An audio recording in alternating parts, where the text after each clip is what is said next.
চিকিৎসা নিয়ে কিছু গুজব আছে যে উনি বেঁচে নেই বা কিছু, এগুলি একেবারেই বিভ্রান্তিকর, মিথ্যা। এইবারে তার অবস্থাটি একটু জটিল, কিডনি ট্রান্সপ্লান্টেশনের একটি কথা ভাবা যেত, কিন্তু আসলে তিনি সেই অবস্থায় নেই। ওনাকে ডায়ালাইসিস নিয়ে বাঁচতে হবে বাকিটা জীবন। আমরাও চাই ফরিদা পারভিন গানের জগতে ফিরে আসুক। বাংলাদেশের লালন সম্রাজ্ঞী শ্রদ্ধেয় ফরিদা পারভিন প্রায় 10 দিনেরও বেশি সময় ধরে ইউনিভার্সাল মেডিকেল কলেজ হাসপাতালে ভর্তি আছেন। উনি বেসিক্যালি একজন রেনাল ফেলিওর বা কিডনি বিকলের রোগী, যার সপ্তাহে 3টি ডায়ালাইসিস করতে হয়। সর্বশেষ ডায়ালাইসিস করতে যাওয়ার পরে, বাসায় যাওয়ার পরে তার শ্বাসকষ্ট শুরু হয়। তারপর তার স্বজনরা হাসপাতালে নিয়ে আসেন এবং উনি সবসময় এই হাসপাতালকেই তার পছন্দের শীর্ষে রেখেছেন। কোভিড মহামারীতেও তিনি একবার ভর্তি ছিলেন, ইউনিভার্সালের কোভিড সেন্টারেই ভর্তি ছিলেন এবং সেখান থেকে উনি সুস্থ হয়ে বাড়ি ফিরেছেন। অতীতে আরও 2বার আইসিইউতে ভর্তি ছিলেন, সেখান থেকে উনি সুস্থ হয়ে বাড়ি ফিরেছেন। এইবারে তার অবস্থাটি একটু জটিল। তার যেহেতু কিডনি বিকল এবং ডায়ালাইসিস নিচ্ছেন, সাথে তার ইনফেকশন রক্তে ছড়িয়ে পড়েছে, যেটিকে আমরা সেপ্টিসেমিয়া বলি। ব্রেইনে তার একটি কিছুদিন আগে হেমারেজিক স্ট্রোক হয়েছিল, এই কারণে ওনার জ্ঞানের মাত্রাটিও একটু কম।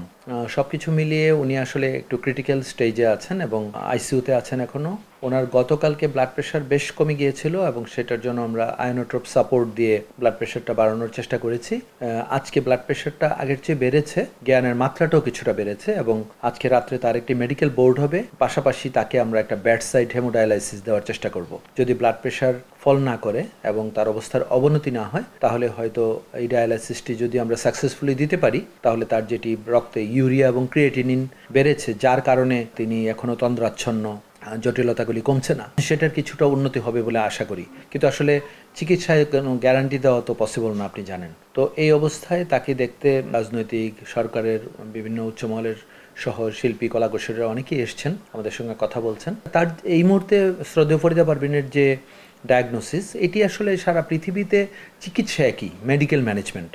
কারণ এটা যদি ওনার বয়স কম হতো, 60 বছরের নিচে হতো, তাহলে হয়তো তার কিডনি ট্রান্সপ্লান্টেশনের একটি কথা ভাবা যেত, কিন্তু আসলে তিনি সেই অবস্থায় নেই। সুতরাং এখন যা করতে হবে মেডিকেল ম্যানেজমেন্ট, এবং যখন যেটি প্রয়োজন সেটি করতে হবে। আমরা যদি তার অবস্থার উন্নতি হয়, তখন হয়তো তাকে বরাবরের মতো কেবিনে ট্রান্সফার করব, এবং সেটিও আপনারা গণমাধ্যমের মাধ্যমে জানতে পারবেন। আসলে এটি একান্তই তাদের পারিবারিক বিষয়। তবে আমি যতদূর জানি তার পরিবার অত্যন্ত সচ্ছল, তার ছেলে মেয়ে সহ সবাই সচ্ছল। তারা কখনোই এই কথাটি বলেনি, আমাদের হসপিটালে কখনো বলেননি তারা। তার যে চিকিৎসা নিয়ে কিছু গুজব আছে যে উনি বেঁচে নেই বা কিছু, এগুলি একেবারেই বিভ্রান্তিকর, মিথ্যা।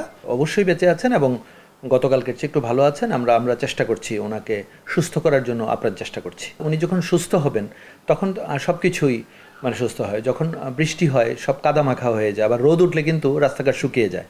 তেমনিভাবে উনি যদি সুস্থ হন, তবে ওনাকে আপনি বা আমরা যে এরকম সুস্থ আশা করি, সেরকম সুস্থ উনি আসলে কখনোই খুব বেশি হবেন না। বিকজ ওনাকে ডায়ালাইসিস নিয়ে বাঁচতে হবে বাকিটা জীবন। উনি সপ্তাহে 3বার যে রুগীটি ডায়ালাইসিস নেন, তার শরীর আসলে খুবই ক্লান্ত, অবসন্ন থাকে, এবং বয়স তো একটা ফ্যাক্টর আছেই। সুতরাং সব কিছু মিলিয়ে আমরাও আশাবাদী, আমরাও চাই ফরিদা পারভিন গানের জগতে ফিরে আসুক। তার যে লালনের যে আদর্শিক গান, তার যে গানগুলি গিয়ে উনি মানব হৃদয়কে স্পর্শ করেছেন, যে জাত গেল বলে কি আজব কারখানা, আমরা যে মিথ্যে কথার জালে বড়াই করে বেড়াই মানুষ সমাজে, ফরিদা পারভিন সেই গানগুলিকেই কিন্তু চোখে আঙ্গুল দিয়ে দেখিয়ে দিয়েছেন কিভাবে মানুষে মানুষে বিভাজন সৃষ্টি করা না হয়। লালনের আদর্শিক কথাগুলিকে যিনি গানে রূপান্তর করেছেন। আমরাও আশাবাদী ফরিদা পারভিন আবার সুস্থ হয়ে আমাদেরকে সেই লালনের সুরের মূর্ছনায় আকাশ বাতাস ধ্বনিত করবেন। আপনার আমার মতো সঙ্গীতপ্রেমীদের তৃষ্ণার্ত প্রাণ জেগে আছে তার কণ্ঠের অপেক্ষায়।